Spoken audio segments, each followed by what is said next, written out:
Assalamualaikum warahmatullahi wabarakatuh. Selamat datang di channel Advice Millennials.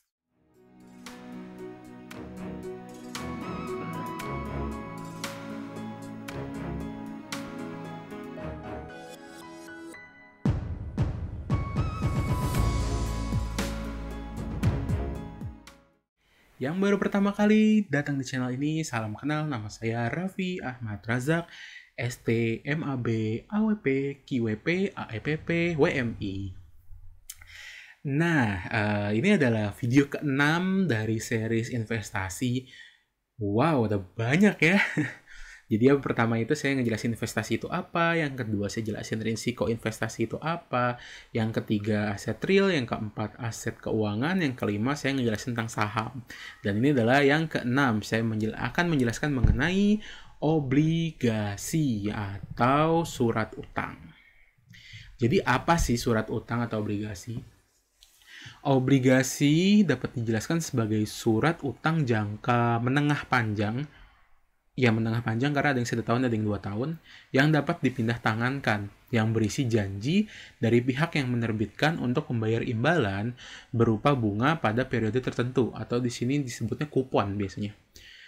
Dan melunasi pokok utang pada waktu yang telah ditentukan kepada pihak pembeli obligasi tersebut.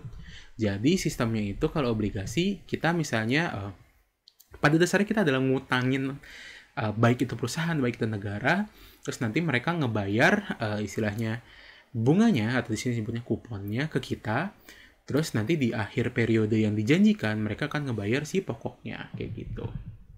Nah, jadi efek bersifat utang yang tercatat di bursa itu ada 3. Itu ada obligasi korporasi, terus yang kedua ada surat berharga negara atau surat utang negara, dan yang ketiga itu ada efek beragun aset atau EBA. Nah, keuntungannya apa nih untuk membeli efek bersifat utang? Pertama tadi kupon. Jadi istilahnya kita dapat keuntungannya terus-terusan tuh dari kupon tersebut. Kedua, kita ada capital gain. Jadi bedanya kita ngutangin ke orang, katakanlah kayak gitu, sama ngutangin di surat utang atau obligasi, ada capital gain. Jadi kita ada mendapatkan keuntungan dari selisih nilai. Dan yang ketiga ada rendah risiko. Bisa dibilang di pasar modal mungkin surat utang atau obligasi adalah instrumen investasi dengan risiko paling rendah.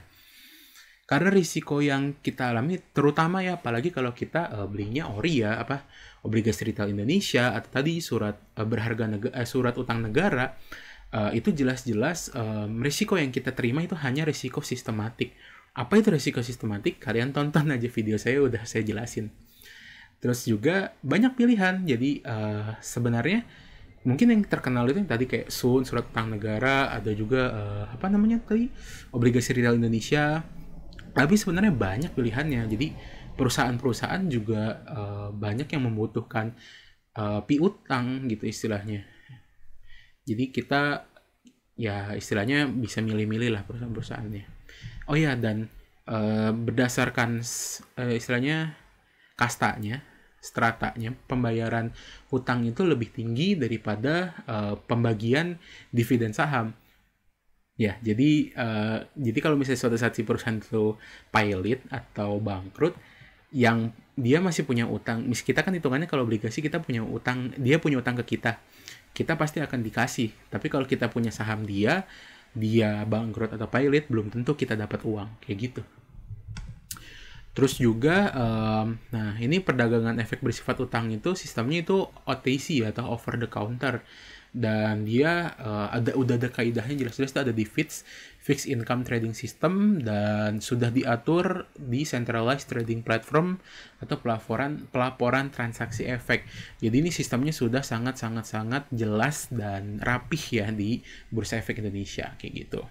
Nah, apa aja sih faktor yang mempengaruhi harga wajar efek bersifat utang di bursa?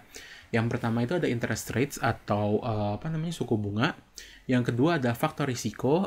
Maksudnya tadi saya bilang, kalau kita belinya obligasi atau surat utangnya negara, otomatis risikonya akan rendah sekali, dan itu akan mempengaruhi harganya.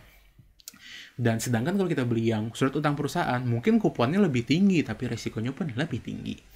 Dan ketiga itu ada jatuh tempo. Jadi semakin panjang